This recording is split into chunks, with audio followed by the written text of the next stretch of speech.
सिक्खापदं समादियामि।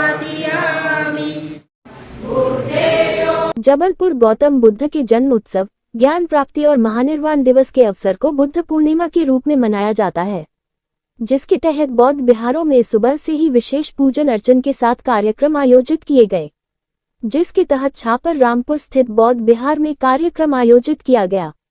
तथागत बुद्ध ने बोधगया में लंबी तपस्या करने के बाद ज्ञान प्राप्त किया था, जिसके बाद मानव कल्याण को लेकर कई संदेश समाज को दिए, जिसमें अंधविश्वास को न मानकर अपने जीवन को जीने के साथ शांति, प्रेम, सद्भावना के माध्यम से मानव जीवन को जीने का संदेश देकर विश्व स्तर पर बौद्ध धर्म का प्रचार प्रसार किया था। आज दुनिया के सभी देशों में भगवान बौद्ध का जन्मदिन हर्ष उल्लास के साथ मनाया जा रहा है। कार्यक्रम में बड़ी संख्या में बौद्ध समाज के सदस्य शामिल हुए। सभी को नमो बुद्धाय, जय भीम। आज तथागत गौतम बुद्ध का जन्म दिवस है और ये सिर्फ जबलपुर में ही नहीं, पूरे भारत में ही नहीं अपितु पूरे विश्व में इनके जन्मदिन को बड़े हर्षोल्लास के साथ मनाते हैं। बुद्ध धर्म का प्रचार प्रसार भारत देश के अलावा अन्य देशों में भी हुआ है, क्योंकि बुद्ध धर्म जो है वो वास्तविक रूप से, वैज्ञानिक रूप से सिद्ध है और जीवन की कला, जीवन को आसान बनाना, बिना किसी अंधविश्वास के, बिना किसी लाज लपेट के जो शिक्षाएं जो उन्होंने अपनी वाणी में उन्होंने अपने बताए हैं, उससे उसको अगर अपनाया जाए तो निश्चित रूप से मानव जीवन शांतिपूर्वक और बहुत अच्छे से व्यतीत हो सकता है। यही बुद्ध की शिक्षा है।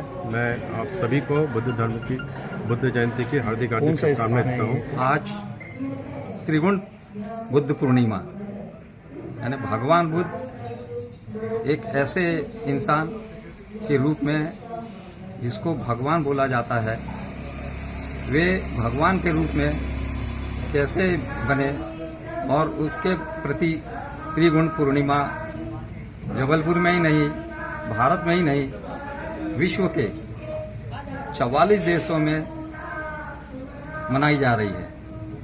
भगवान बुद्ध भारत में रहते हुए इन्होंने अहिंसा के बल पर, अपने विचारधारा और ज्ञान के बल पर बिना तलवार चलाए देश में क्रांति की और सामाजिक क्रांति रहते हुए देश को सोने की चिड़िया कहा जाता था।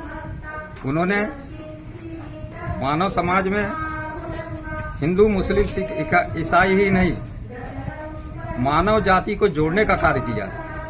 संपूर्ण समाज और संप्रदाय को ही नहीं, उन्होंने मानव से मानव को जोड़ने का कार्य किया और विश्व में मानवता के लिए शांति का जो संदेश दिया है वह आज भी प्रासंगिक है।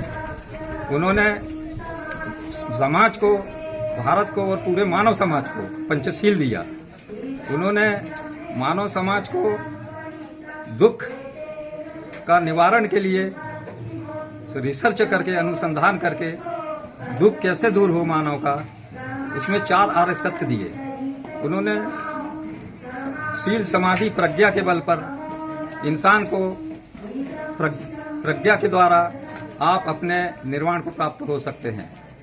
उन्होंने शील के द्वारा हमेशा ये पहला बोला है कि हमें प्राणी हिंसा नहीं करना चाहिए, लेकिन इसका मतलब ये नहीं कि सिर्फ हत्या, आप किसी का दिल न दुखाएं, आप किसी की राजनीतिक हत्या न करें और सभी मानव को अपना समझें। इसी प्रकार उन्होंने पूरे पंचशील दिए हैं। नशा, चोरी न करना, व्यभिचार न करना, झूठ न बोलना और नशा से बच के रहना।